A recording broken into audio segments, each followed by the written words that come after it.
ಬೆಂಗಳೂರಿನಲ್ಲೊಂದು ಬಲವಂತದ ಮತಾಂತರದ ಆರೋಪ ಕೇಳಿ ಬಂದಿದೆ. ಮುಸ್ಲಿಂ ಯುವಕನೋರ್ವ ಪ್ರೀತಿ ಹೆಸರಿನಲ್ಲಿ ಹಿಂದೂ ಯುವತಿಯನ್ನ ಮದುವೆಯಾಗಿ ಬಳಿಕ ವಂಚಿಸಿರುವ ಘಟನೆ ಬೆಳಕಿಗೆ ಬಂದಿದೆ. ಆಕೆಯನ್ನ ಮತಾಂತರ ಮಾಡಿ ಕೈಗೆ 2 ಮಕ್ಕಳನ್ನ ಕೊಟ್ಟು ಮತ್ತೊಬ್ಬಳನ್ನ ಮದುವೆಯಾಗಿದ್ದಾನೆ ಎನ್ನಲಾಗಿದೆ. ಈ ಬಗ್ಗೆ ಪ್ರಶ್ನೆ ಮಾಡಿದ್ರೆ ತಲಾಖ್ ನೀಡುವುದಾಗಿ ಬೆದರಿಕೆ ಹಾಕಿದ್ದಾನಂತೆ. ಇದರಿಂದ ಕಂಗಾಲಾದ ಆಕೆ ಬೆಂಗಳೂರು ಪೊಲೀಸ್ ಕಮಿಷನರ್ಗೆ ದೂರು ನೀಡಿದ್ದಾಳೆ. ದೇವರಜೀವನಹಳ್ಳಿಯ ನಿವಾಸಿ ರೀಟಾ 2015ರಲ್ಲಿ ಖಾಸಗಿ ಕಾಲೇಜಿನಲ್ಲಿ ಪಿಯುಸಿ ಓದುತ್ತಿದ್ದಾಗ ಅದೇ ಊರಿನ ಫರ್ವೇಜ್ ಎಂಬಾತನ ಪರಿಚಯವಾಗಿತ್ತು.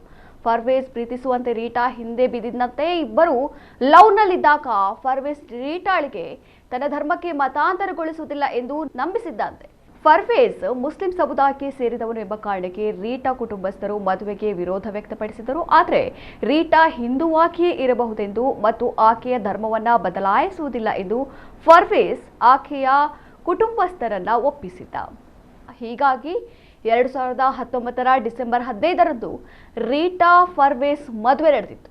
ಮದುವೆಯಾದ ನಂತರ ಫರ್ವೇಜ್ ಮುಖವಾಡ ಬಯಲಾಗಿದೆ.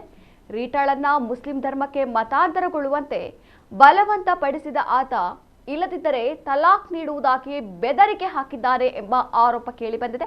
ಈ ಬೆದರಿಕೆಯಿಂದ ರೀಟಾ ಬಲವಂತವಾಗಿ ಮುಸ್ಲಿಂ ಧರ್ಮಕ್ಕೆ ಮತಾಂತರಳಾಗಿದ್ದಾಳೆ. ಆಕೆಯ ಹೆಸರನ್ನು ಕೂಡ ಆತ ಸಾದಿಯಾ ತಬಸುಮ್ ಎಂದು ಬದಲಾಯಿಸಿದ್ದಾನೆ. ಈ ದಂಪತಿಗೆ 2 ಮಕ್ಕಳಿದ್ದಾರೆ. ಆದರೆ ರೀಟಾ ಸಾದಿಯಾ ತಬಸುಮ್ ಆಗಿ ಮತಾಂತರಗೊಂಡ ತಕ್ಷಣವೇ ಫರ್ವೇಜ್ ಆಕೆಗೆ ಕೈ ಕೊಟ್ಟಿದ್ದಾನೆ. ವಿಚ್ಛೇದನ ನೀಡದೆ ಮತ್ತೊಬ್ಬ ಯುವತಿಯನ್ನ ಮದುವೆಯಾಗಿದ್ದಾನೆ ಎಂಬ ಆರೋಪ ಕೇಳಿ ಬಂದಿದೆ. ಸದ್ಯ ಕಂಗೆಟ್ಟಿರುವ ರೀಟಾ ನ್ಯಾಯಕ್ಕಾಗಿ ಪೊಲೀಸ್ ಠಾಣೆ ಮೆಟ್ಟಿಲೇರಿದ್ದಾಳೆ.